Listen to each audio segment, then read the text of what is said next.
Hi, so my name is Dale Burnett. I live in Ballymoney. I'm originally from Coleraine. I'm married with 3 kids, married to Liz-Leanne, and we have a son, Jonathan, who is going to start secondary school in September. Rose, our daughter, who is starting primary school in September, and Matthias, our youngest boy, who is starting nursery school in September. So we've been especially happy in the last week or two that the schools have opened, as many of you have probably been as well. I work just outside Ballymoney in a virtual office, which thankfully during the lockdown period I've been able to get into, so at least my days haven't been just working from home. I'm such a small staff, so I've been able to work in by myself, and that's pretty much it. I go to church in Ballymoney Baptist. I'm a member there. I've been going there now for I think nearly 10 years, but I've been a member since 2017 when I was baptised in June 2017 as well. So I originally come from a family of atheists. I was raised with no beliefs whatsoever. I was always raised to be respectful of people with beliefs, but it was genuinely believed in our house that there was no God and there was no need to follow any deity at all. It wasn't until I met my wife when we got married in 2011. I went to a church service because we were going to visit her grandparents, and we were getting a lift, and Liz-Ann's dad then asked if I would come to the service just so it would be easier if we all left together, and I said sure, that'd be fine. I had no problem with that. I genuinely expected it to be kind of like the church sermon you see in The Simpsons, very just lists of names and everybody half asleep and bored and not really looking forward to it being finished. I wasn't expecting much. I was expecting to be bored for an hour, but then we'd be going to sit into a car, and I thought, well, it's an hour of your life, what's the worst that can happen? But what I actually found that it was that I was intrigued. The sermon was really good, and I actually had questions more than anything. So thanks to that moment, I then started to meet with the pastor at the time, who was Colin, who would come round and answer my questions. He would spend hours and he would bring books, and I did read the books. I really did think it was important, if he was going to take the time to come and speak to me, I should take the time to read the books and read certain passages that he recommended from the Bible, so that the next time he came, if he had questions, I would be able to have questions and be able to understand where he was coming from. In 2011, then late 2011, I would have thought I was saved, but I wasn't. I did believe there was a God, but I wasn't saved in the right way. I kind of thought to myself it was a very childlike faith in, as if I pray for forgiveness, it's all right, and I kind of lived the same life.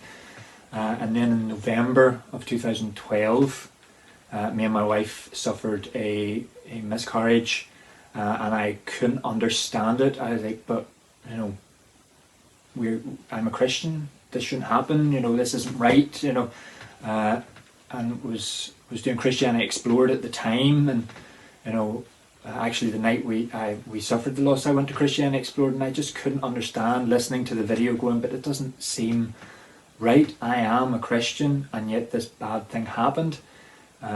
And then on the Saturday morning, so a few days later, I woke up really early, maybe about 5:30 in the morning, just filled with so much guilt and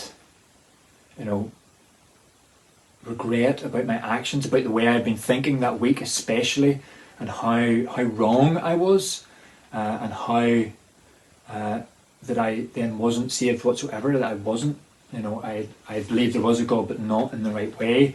And in that moment, I truly understood what I had to do, and I immediately prayed forgiveness for my sins, and became a Christian that morning then, at about 6 o'clock in the morning, Saturday, just a few days after we had suffered that loss. So it took that for me to understand that my faith was not right.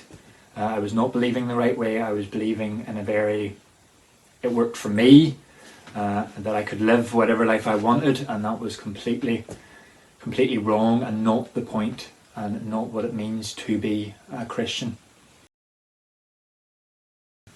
So my life is completely different to what it was 8 to 10 years ago. Completely different. We now go to church every Sunday. The kids are in Sunday school and youth groups and involved in all this stuff. I've gone from being somebody who was very introverted, wouldn't have said boo to a ghost, very much happy with the couple of friends I had and my wife, but I wasn't big into going out there and making friends or chatting to people or talking to people at all. To now, some people have joked whenever in my Bible study group, that I can't get Dale to shut up. The evening lasts as long as Dale wants to talk. So that is a complete difference. If you had said 5 years ago Dale was going to be one of the ones who talked, that would have been a shock to a lot of people who knew me and knew me well, especially my family. I have a confidence in my life now, a confidence that I am on the right path, a confidence that I know that I feel the presence of God and Christ with me at all times, which gives me great joy in my life, and it helps me understand where I'm being led then in different circumstances, and to understand things that happen in my life then, like setbacks, like pandemics, like loss. I'm able to understand it in a different way and make sense of it a lot quicker. I'm part of a church family, which is fantastic. To be able to go to such a wide range of people who have experienced so many things in life, and be able to talk to them and what it means for them to have gone through it and how they went through it and how God had helped them through it. And all this has led in the last couple of years for me to have a desire to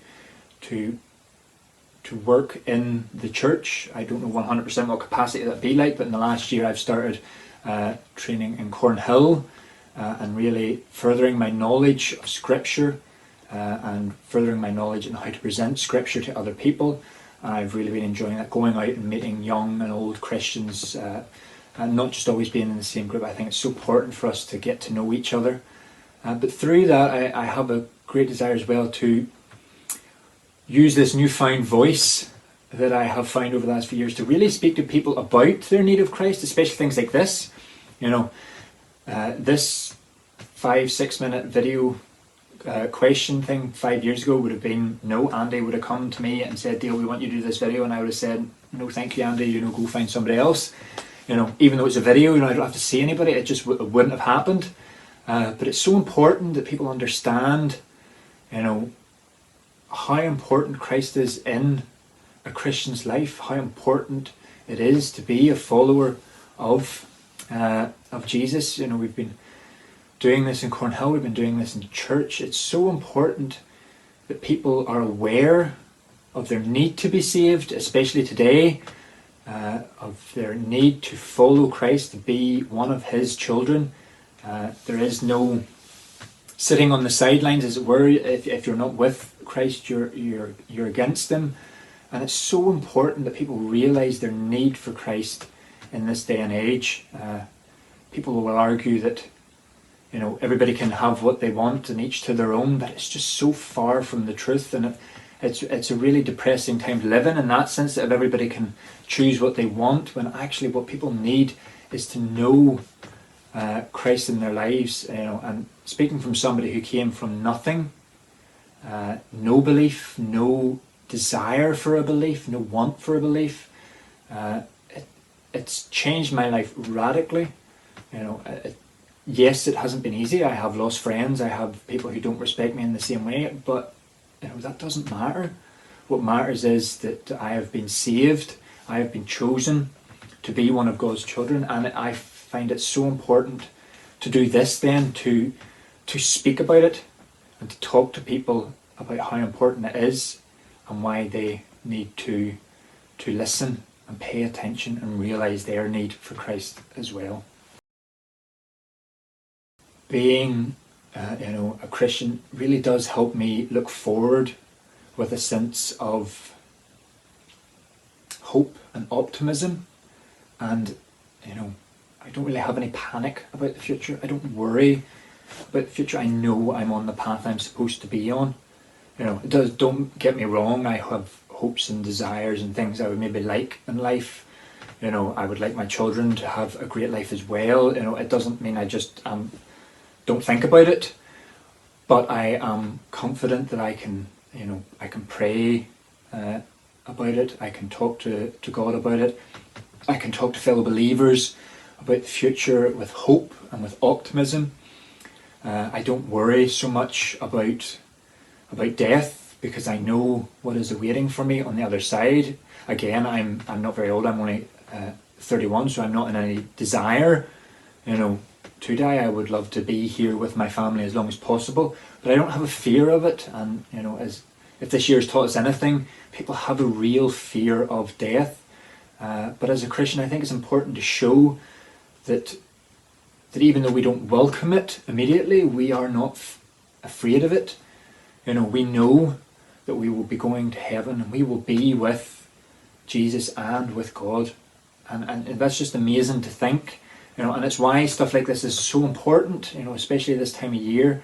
We're remembering that Jesus died on the cross so someone like me, a sinner, can be saved and then get to spend eternity in heaven. And I really can't think of any better thing to think about in the future and in this world in 2021, that there is the opportunity to have that, and why it's so important then that you know and that you love Christ as well.